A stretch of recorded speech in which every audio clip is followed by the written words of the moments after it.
Hey, you sister students, it's Baker's Backyard again, here to give you a pretty solid overview of the transition from the resignation of Nixon to the presidency of Ford, which is pretty short-lived, to eventually the first part of Carter. We will do his foreign policy next time, talking about Carter, and transition to the 80s and basically talk about the election of Ronald Reagan. Some people calling that the conservative or Reagan Revolution. However, things to pay attention to we see in front of us. We want to explain, using some thought, the reasoning for President Gerald Ford's pardon of Richard Nixon following Nixon's resignation. Okay, a lot of you might already know this, but just a quick review. Remember, Ford was not the first VP under Nixon. That was actually Spiro T. Agnew, and eventually Agnew's resignation for a different, circumstance is going to obviously lead to Ford. Now, for those of you that like civics and understanding our Constitution, which if you're a history student, you should, we're going to talk briefly about the amendment that actually allowed that to be to transpire. All right, so hold on. Identify what economic issues continue to impact the U.S. as we transition to both Ford and also to President Carter. Carter, yes, is going to inherit some pretty big, significant problems. Energy crisis issues continuing. The economy was in a bad state of chaos. And I'll tell you some stories about that. And then thirdly, we want to be able to explain Carter's leadership when it came to dealing with things like, how do you basically respond to a lot of people that had actually been draft evaders during Vietnam, and trying to help them reacclimate, if you will, into our society. How do you deal with an energy crisis like a 3 Mile Island disaster, a nuclear plant explosion, or at least a catastrophe? And also, how do you deal with trying to basically add some more substance to even the American executive cabinet to address issues related to education and energy? We'll talk briefly about that. So the question that I'll ask you all to kind of leave with is, if you are Ford, what do you do when Nixon resigns? Well, first of all, you got to be able to become VP before you can become president. Okay.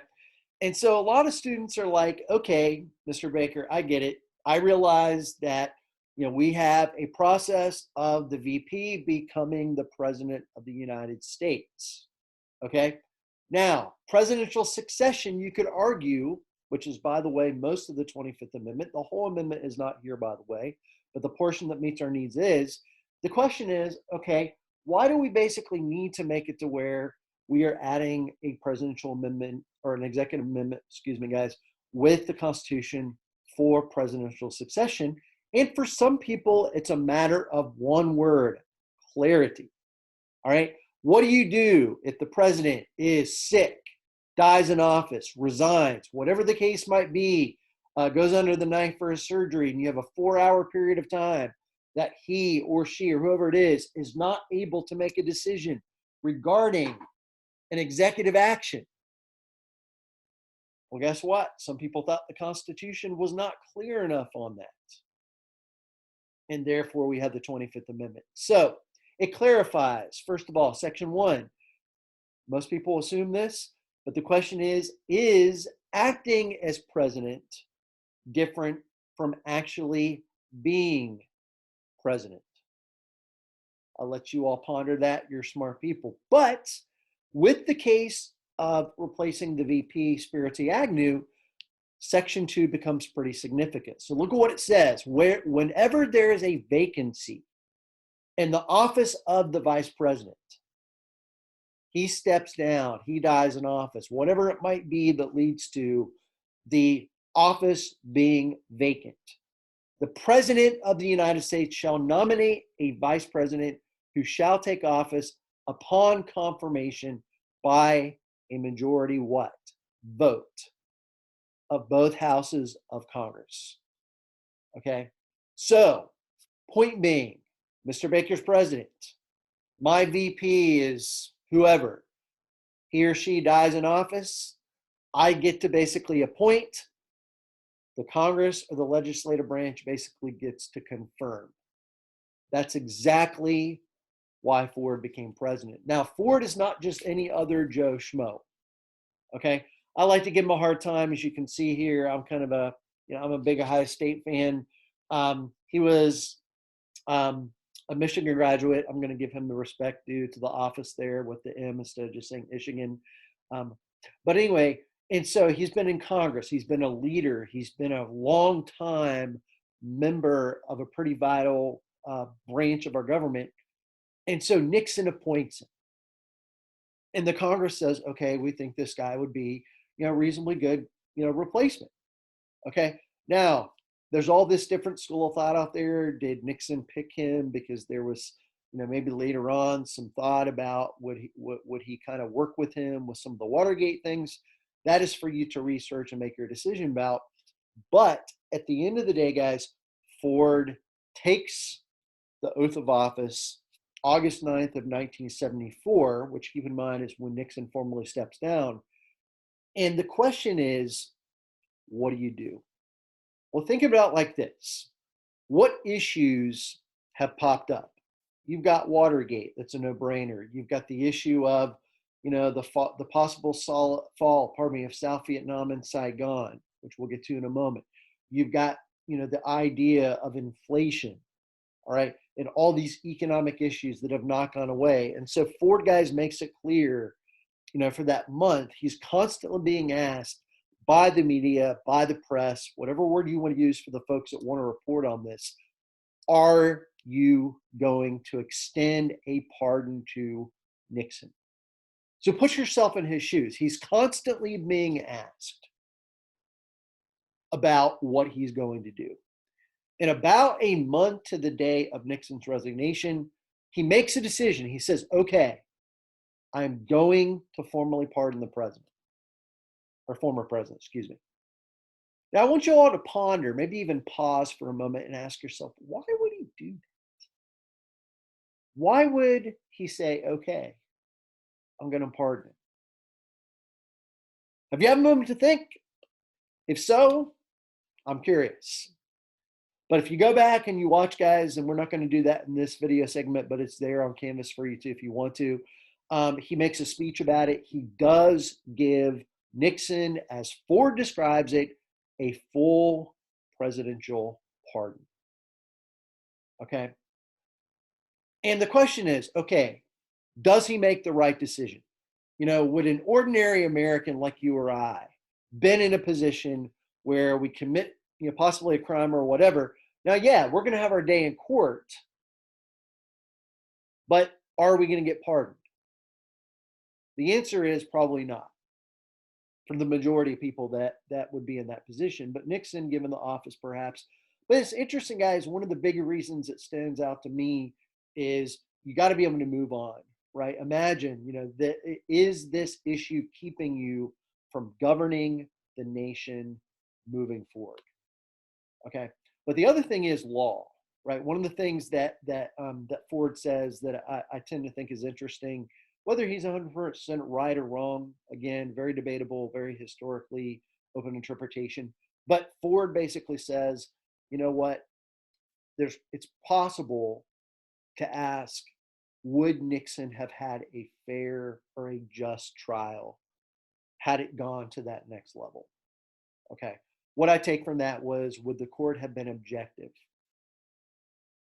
But when you pardon him, which we know that Ford clearly did, he's obviously going to be able to move on. Now, as you can imagine, guys, a lot of you are like, well, Nixon, how much longer did he live? Well, that's a story that's interesting. He lived until it was the springtime of 1994. I remember being a freshman in college, walking across the campus to the post office, had to mail something to my aunt or whoever it was. And I hadn't watched the television, heard the radio, and there's a big sign on the door of the post office, basically, saying they're closed because of the death of President Nixon. He lives almost 20 years beyond Watergate. Okay. And of course, this time period. And so why is that a big deal? Well, it's a big deal because the rest of the time that in the case of Ford's in office, guys, you got to remember, you've got a lot of people in Congress, Republican, Democrat, doesn't matter, that have some strong opinions about this. And so therefore, this decision does create some tension between President Ford and Congress, to the point where, guys, into his second year as president, 1975. So about the second year is about ready to continue. There's a big debate about what do we do with the American embassy, what do we do with South Vietnam? It's about ready to fall to the north, and also the Viet Cong. Ford is kind of, as saying goes, guys, stuck between a rock and a hard place. What do you do? Well, if you go back to the War Powers Act of 1973, Ford pretty much knows that Congress is not going to support a lengthier amount of American involvement that goes beyond probably that 60-day period that act would allow without congressional approval. Okay, so therefore, again, you've got that. You've also got, again, guys, remember we talked about how the economy under Nixon goes into a state of inflation and stagnation. That idea is still very much a concern for President Ford. One of his criticisms, whether it's just or not, y'all can be the judge or the jury or whatever you want to call it, is he basically tries to rally American support for with inflation now. You see the button at the bottom here that basically was being passed out to people. This doesn't really work to get him reelected. But I will say this, I do think that Ford was a pretty realistic guy. In fact, I think it was his 75 or 76 inaugural, where one of the first things that he tells the Congress, and keep in mind, you've got the Congress, the Supreme Court, most of your cabinet, and then America watching at this point in time. He basically says to the American people, the state of the union is not good. Okay. You might say, well, man, that doesn't really make me feel better. But on the other side of the coin, you could say realistic, he's telling you the truth, right? He's not sugarcoating the reality as he goes on to talk about with, other things. Okay. And so a lot of you might be wondering, well, why does his administration end in 1977? I'm glad you asked. It actually has to do with eventual President Jimmy Carter. Okay. Carter, as a lot of you guys can see, was considered to be what you would call a candidate that was not well known. He was a one-term governor of the great state of Georgia, so he was a Peach State guy. He basically was kind of like a small town. Plains, Georgia, I think to this day even still has less than 1,000 people. So guys, you're talking about small town USA, but he does, remember, he's the longest living president to this point as far as current presidents are concerned. And he's basically a humble guy. He has a deep religious conviction, faith. A lot of Americans were like, man, this is kind of what we need. He's forthright. Never served in Washington, though, right? So they would call him, and did call him, a Washington outsider. Okay. And so, and it's really not what you would call an election that was a landslide. It was a very close election. Ford did reasonably well, but Carter does in fact inch out, if you will, the Electoral College, and therefore became the next president. As you can see, one term. Okay. Now we're not going to get into all the details about why, but there will be a connection between where we leave off today and next time. But Carter, guys, is going to be, again, like I said, he's got a lot of ideas, but the argument is that, again, if you're not able to work with Congress and basically getting things done, then it's going to be difficult to basically make, shall we say, everything work. Okay. Anyway, something to keep in mind as we transition from this to foreign policy to Reagan. Okay. So a couple of things that I think need to be brought out is that we still are seeing this issue, guys, of recession. The economy's having problems. Eventually the energy crisis, which I'll talk more about in a moment. But what do we notice, guys? Some of the big overarching domestic things. is that Carter, and this was actually something that was kind of passed on by Ford, so it wasn't just something that he thought up completely, but he does make a decision to basically give what's called amnesty to some of the people that were draft evaders during Vietnam. Okay, so if you're kind of wondering what is amnesty, it's kind of like giving almost like a pardon to an extent, but to a larger group.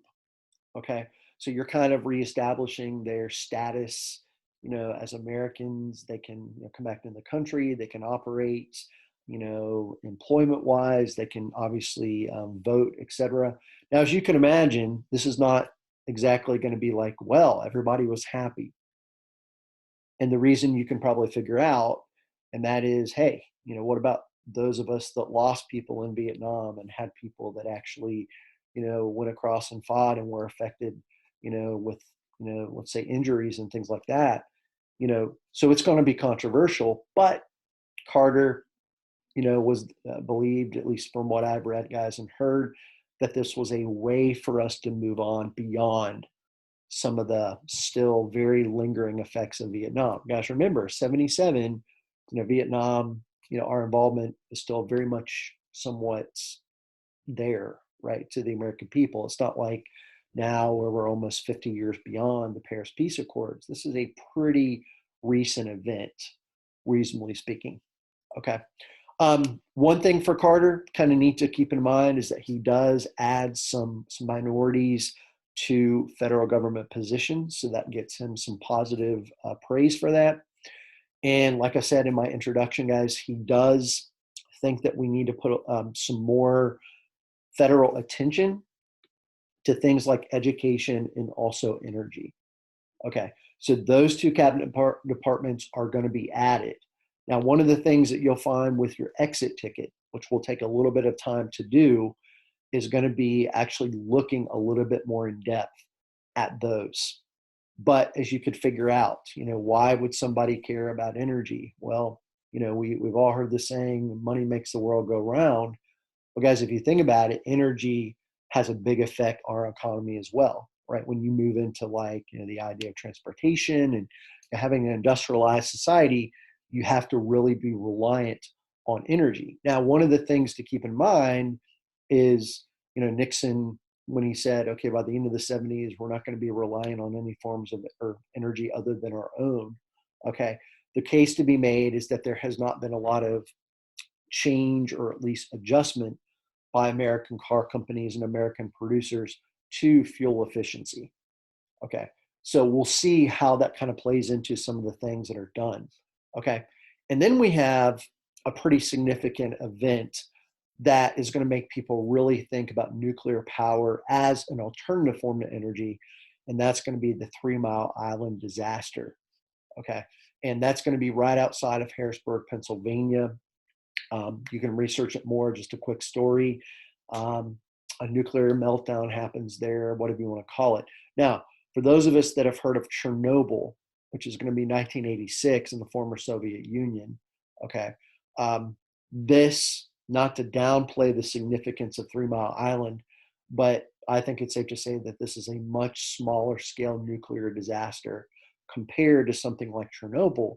But what it does, again, is it makes people kind of rethink the safety and other things associated with nuclear power as an alternative form of energy. Okay.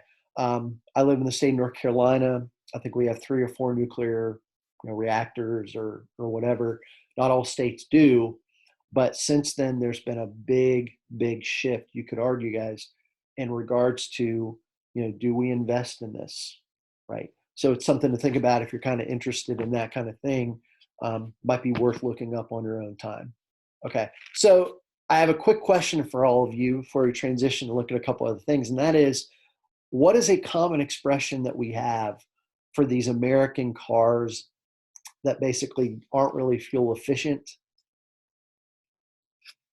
No, we're not talking about the idea of Hummers. That's not what they call them, although we know that those exist and they're pretty fuel inefficient. The term gas guzzler. The question is, do any of these cars look familiar to you?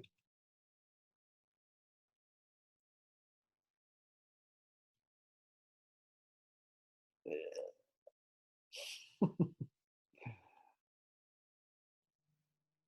those of you that like to watch the Dukes of Hazzard, that was one of my favorite shows as a child.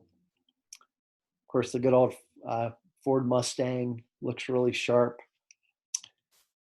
And then I put this in one there, guys, because the last two pictures before we transition further, the last two pictures, 5 and 6, actually are the last two cars that my parents both owned together. El Camino, I remember riding in that as a kid, thought it was so cool. And then what is that? The good old fashioned Beetle or Volkswagen Bug. Okay. I remember the energy crisis in 79. I was 4, so it's a vague memory. But I remember my mom, that's the car that she mostly drove. And it was a snowy day up in Ohio. I want to say we were getting like a foot of snow. And I remember my dad was home with me. My mom was on the home from work. All the gas, pretty much you could not find it. My mom was on empty. And she calls us from the nearby convenience store. This is when they, of course, had the payphones. And she said to my dad, now this is secondhand now, but it's like, hey, I'm on my way. I'm on empty. Hopefully I'll make it. And I remember, guys, her car literally cutting off at the foot of our driveway in this blizzard still coming down. My mom running up our driveway, probably a foot of snow, and getting inside. And I mean, if you think about it, those images, ask your parents and grandparents, guys, those images are very common to the gas lines, fuel not being available, et cetera, et cetera. Okay. And then just a fun picture to kind of give you a little bit of the culture of the time period. You can't really talk about this time period unless you, of course, focus on me. All right. I know you're thinking, man, whatever happened to Mr. Baker? He was kind of a cute little guy then.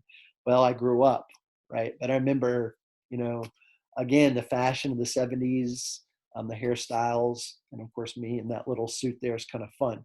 Now, with that being said, we'll end with this. Where does Carter kind of try to move us forward with trying to get our country and Congress particularly on board with some of these things regarding energy and things like that? And I already mentioned the Department of Energy, but passing things like pieces of legislation like the National Energy Act. Okay. So if you're kind of wondering, well, Mr. Baker, how does this really move us forward in regards to energy efficiency? Well, first of all, there's a lot of things it does, but the big gist of it is it puts pressure in some respect on companies that are producing energy and efficient vehicles and things like that to, one, start to kind of get the ball rolling with kind of reversing that. And also, and maybe more importantly beyond that, it doesn't take away producing entirely cars that are low fuel efficiency, but it does put pressure to also create tax laws and tax policies that would make those cars have a higher cost to the consumer. Okay. And so as you can imagine, you're always going to have people in general that, hey, I want a car that, maybe a muscle car or whatever, but it puts more pressure. Okay. So this is something that, as you can imagine, if you're somebody who was more laissez-faire, will let the market work itself out, our consumers in a position to say, we're just not going to buy your cars. Well, the problem with that, if you're American companies, and let's say the foreign competition, which to an extent is happening at this point, is adjusting their products, then the question is, are we going to start buying foreign more as opposed to more American made? Okay. So you can kind of see a degree of that. Okay. So something to kind of in regards to this is, what about his foreign policy? Talking about Carter. Okay. How does involvement with the outside world, particularly, events like the way he dealt with the Middle East, the way he dealt with, one of the bigger crises that actually literally until the day that he's passing the torch to Reagan, on Reagan's inauguration day with the Iranian hostage crisis. Okay. How does he basically handle disagreements with the Soviet Union when they do things like invading Afghanistan? Okay. So those are things that you definitely want to keep in mind. Okay. You have one more short video. I'll make the next one a little bit shorter. Guys, again, it's been great being with you. I'm out. This is Baker's backyard telling you to stay safe. Focus on these things. Again, this is the tip of the iceberg with the 70s, but we're trying to give you a pretty basic overview. Next time, like I said, foreign policy and Reagan Revolution. Have a good one. Stay safe.